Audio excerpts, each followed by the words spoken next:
А къде ще сложим кошарата на детето? Кошара? Ти не я ли взе?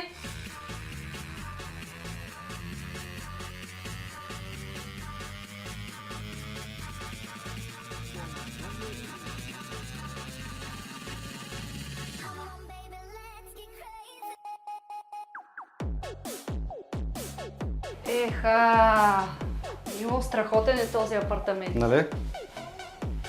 Погледни, даже има детска играчка. Тези хора са помислили просто за всичко. А къде ще сложим кошарата на детето? Кошара? Ти не я ли взе? Ами забравих я, оставих я в коридора, преди да тръгнем. И къде ще спи детето?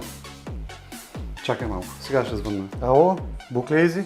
Да, настанихме се.